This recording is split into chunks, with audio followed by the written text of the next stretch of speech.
Tonight, I want to bring your attention to a new threat from China. China wants to create superhumans, people with extraordinary capabilities. The project is already on, and China is using the gene data of unborn children across the world to make this happen. I know it sounds like the plot of a movie, but this is happening for real. It is not science fiction. It is, in fact, a national security threat to 52 countries who've already been compromised. Let me tell you how this works. A Chinese company is working in collaboration with the People's Liberation Army. That's the Chinese army. What do? They make prenatal test kits. These are kits used by pregnant women. Then the company, aided by the Chinese military, collects the data of these women. What for? To understand what kind of genes are being passed on to the child. It's called gene data harvesting. In other words, China is harvesting information about the health of babies. How many are we talking about here? More than 8 million women could be affected. 8 million.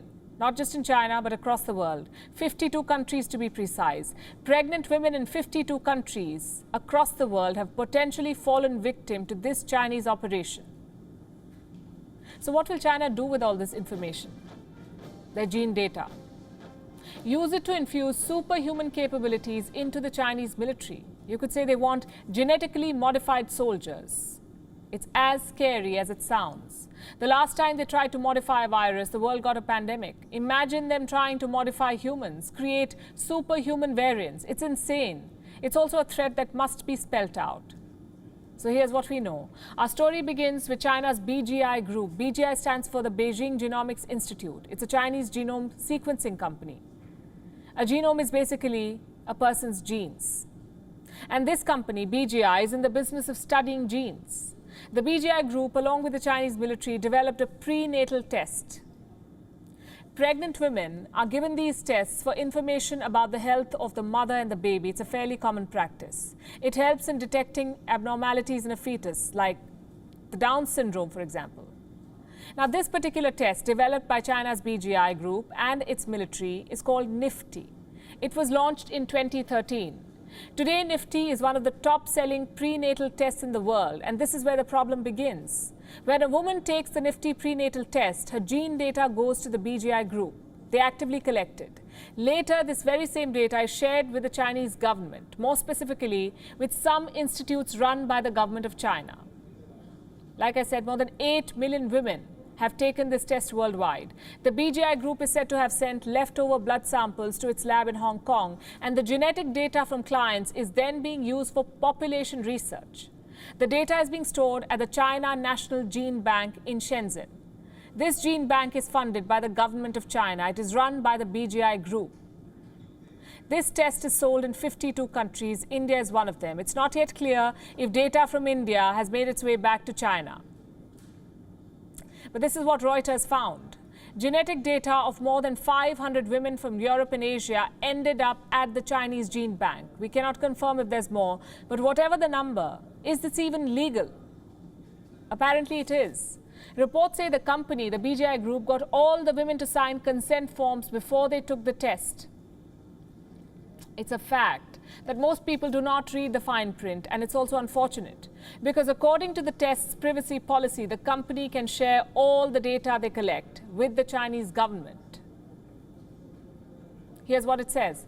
The BGI group can share data if it is, quote unquote, directly relevant to the national security or national defense security in China. How is the gene data of unborn babies in other countries relevant to the national defense security of China?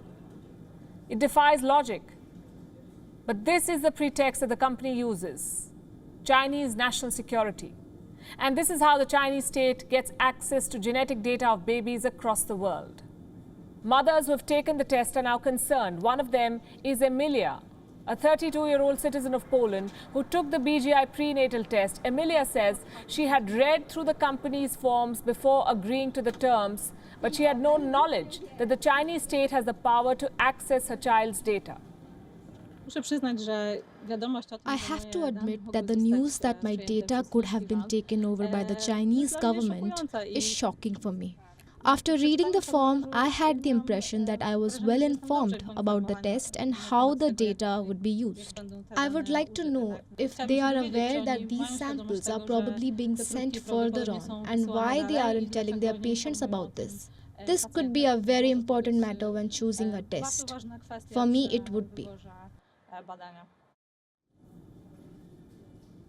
Clearly, this test needs to come with a bigger, more specific warning label.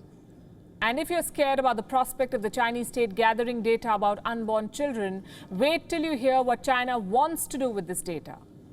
Having a massive bank of gene data gives China a clear strategic edge. It can help Beijing in a variety of ways.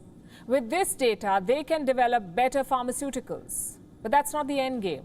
They're looking to create better soldiers, genetically enhanced soldiers, or human variants. Super soldiers are no longer just the stuff of science fiction. With rapid progress being made in gene editing, superhumans could soon become a reality.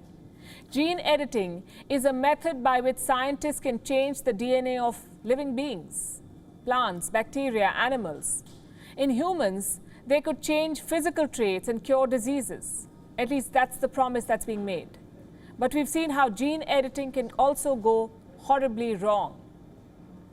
The BGI group says it is only working for the greater good. And for that, they're working with the Chinese military. It doesn't add up. But here's what they've done. They've conducted genetic research to combat hearing loss and altitude sickness in soldiers. The BGI group has published studies with the third military medical university in China. It talks about drugs that could protect Han Chinese from brain injury at high altitudes. Interestingly, the study makes a reference to Chinese soldiers stationed in Tibet and Xinjiang, the same regions that share a border with India and have witnessed clashes between the Chinese and Indian soldiers in the ongoing border standoff. Now, China wants to deploy super soldiers at the border, troops laced with edited genes, using research from gene data surreptitiously collected from across the world. By all indications, China is far from achieving this anytime soon. But the fact that they're trying to do this, the fact that they're working in this direction, the fact that they're collecting data from 52 countries should be enough to raise the alarm. Here's something that can be done immediately. India set an example for the world last year by banning more than 100 Chinese apps over security concerns. India should consider the same measure for companies that harvest gene data. WION is now available in your country. Download the app now and get all the news on the move.